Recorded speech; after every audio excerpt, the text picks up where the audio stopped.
इतिहास की एक ऐसी घटना जिसने आज तक खुद को इस कदर छुपा रखा है, जिसके सच को आज तक बड़े बड़े वैज्ञानिक भी समझ नहीं पाए। दुनिया का सबसे बड़ा जहाज हादसा। जब टाइटैनिक जहाज, जिसको दुनिया का कभी न डूबने वाला जहाज घोषित किया गया था, लेकिन आखिर वो कौन सी वजह है जिसके कारण इतना बड़ा जहाज समुद्र की गहराइयों में आसानी से समा गया। जी हाँ, आज तक के सबसे अनसुलझे रहस्यों में से एक टाइटैनिक का डूबना, जिसने अपने साथ न जाने कितने रहस्यों को जन्म दिया। खैर, आखिर वो कौन सी वजह है जिसने 1 या 100 नहीं बल्कि 1500 से ज़्यादा लोगों की दर्दनाक मौत का कारण बनी। सबसे पहले बात करते हैं कि इतने विशाल जहाज को कब और कहां बनाया गया था। 31 मार्च 1919 यह वही दिन है जिस दिन टाइटैनिक को बनाया गया था, और इसके ठीक 2 साल बाद इस जहाज को पानी में उतारा गया था। और इसका निर्माण जहां हुआ था उस जगह को बेलफास्ट के हाईलैंड और वाल्फ शिपयार्ड में किया गया था। आपकी जानकारी के लिए बता दें कि जब यह टाइटैनिक अपने पहले सफ़र के लिए रवाना हुआ था तो इसमें केवल 2220 से भी ज़्यादा यात्री मौजूद थे।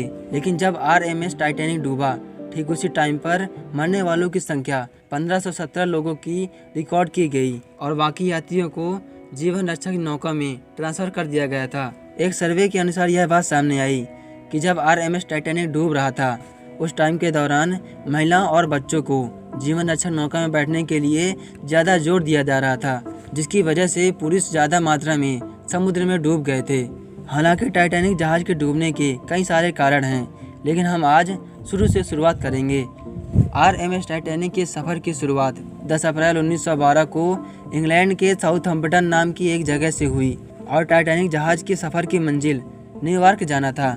पूरे सफ़र के दौरान इसमें टोटल 2223 यात्रियों की मौजूदगी को रिकॉर्ड किया गया था। कई रिसर्चों में यह बात सामने आई है कि RMS टाइटैनिक के डूबने का मुख्य कारण इसकी ज़्यादा स्पीड थी, क्योंकि सफ़र के दौरान टाइटैनिक के मालिक जेब रस इसमे ने जहाज के कैप्टन को शिप को अत्यधिक गति में चलाने के लिए बोला था। और इसी दौरान 12 अप्रैल 1912 को RMS टाइटैनिक को राह में पूरे 6 बर्फ के चट्टानों की चेतावनी मिली थी और कप्तान को कुछ ऐसा लगा कि जैसे ही जहाज आइसबर्ग के पास पहुंचेगा, ठीक वैसे ही टाइटैनिक जहाज को आइसबर्ग के कुछ दूर पहले से ही मोड़ दिया जाएगा। लेकिन बदकिस्मती से ऐसा कुछ भी नहीं हुआ, क्योंकि जहाज का साइज बहुत ही बड़ा था और उसमें लगा हुआ रडार बहुत ही छोटा। जैसा कि मैंने पहले ही बताया था कि जहाज के मालिक ने जहाज को तेज़ गति में चलाने के लिए बोला था, और इसी एक गलती की वजह से टाइटैनिक गहरे समुद्र में डूब गया, क्योंकि उस टाइम पर जहाज काफ़ी ज़्यादा स्पीड में चल रहा था। और इसी बदकिस्मती के कारण जहाज पत्थर की चट्टान के कुछ दूर पहले से ही मुड़ ही नहीं पाया और करीब 1 फुटबॉल मैदान के बराबर आइसबर्ग से जाकर टकरा गया। बाद में एक रिसर्च के अनुसार यह बात सामने आई कि यह बर्फ़ का टुकड़ा करीब 10,000 साल पहले ग्रीनलैंड से अलग हो चुका था।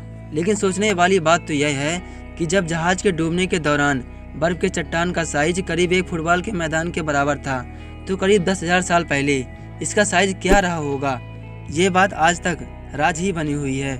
इसके बाद जब जहाज सही टाइम पर मुड़ नहीं पाया तो वह जाकर बर्फ़ के चट्टान से टकरा गया, और यही वो पल है जिस टाइम पर टाइटैनिक की आखिरी सांस कब तक रहेगी, इस बात का अंदाज़ा लगाया जा चुका था।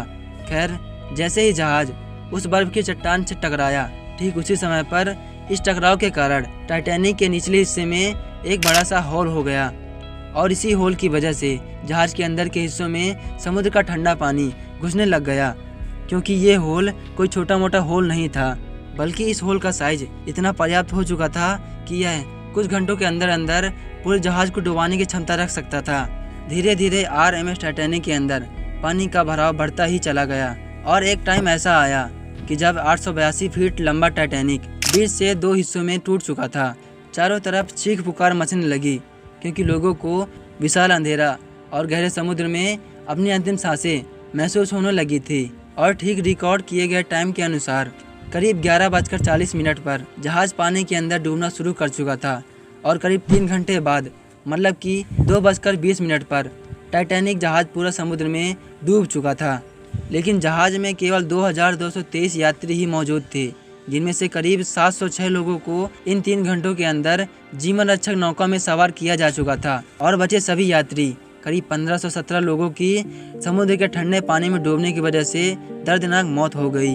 आपके जानकारी के लिए बता दें कि जिस सागर में टाइटैनिक जहाज डूबा था उस टाइम पर उस समुद्र के पानी का टेम्परेचर करीब -2 डिग्री सेल्सियस था।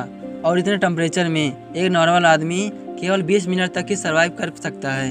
कभी ना डूबने वाले टाइटैनिक जहाज के डूब जाने के पीछे मेनली 3 वजह रहीं, जिनमें से पहले यह है कि इतने बड़े जहाज में जीवन रक्षक नौका बहुत ही कम संख्या में रखी गई थी, जबकि इस जहाज में करीब 2000 से भी ज़्यादा लोग मौजूद थे, लेकिन जीवन रक्षक नौका केवल 1100 ही रही।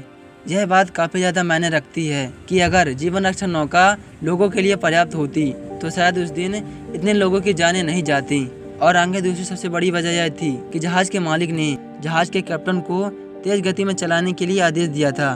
और आगे तीसरी बात जो कि टाइटैनिक के पानी में डूबने की वजह बनी, क्योंकि तेज गति के कारण ही जहाज सही टाइम पर मुड़ नहीं पाया और तेज गति के चलते बर्फ की चट्टान से जाकर टकरा गया, जिसके बाद जहाज के अंदर पानी भरने लगा और महज कुछ ही टाइम बाद जहाज बीच से 2 हिस्सों में अलग हो चुका था। कुल मिलाकर अगर जीवन रक्षक नौका पर्याप्त मात्रा में होती तो शायद इतना बड़ा हादसा ना हुआ होता। और अगर टाइटैनिक के मालिक ने जहाज के कैप्टन को जहाज को तेज गति से चलाने के लिए ना बोला होता तो शायद दुनिया का सबसे बड़ा टाइटैनिक हादसा ना हुआ होता।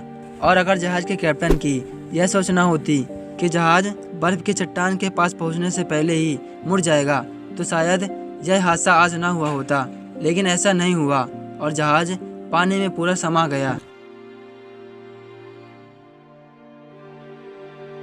टाइटैनिक उस समय के सबसे अनुभवी इंजीनियर द्वारा बनाया गया था और इसके निर्माण में उस टाइम पर उपलब्ध अच्छी से अच्छी टेक्नोलॉजी का इस्तेमाल किया गया था।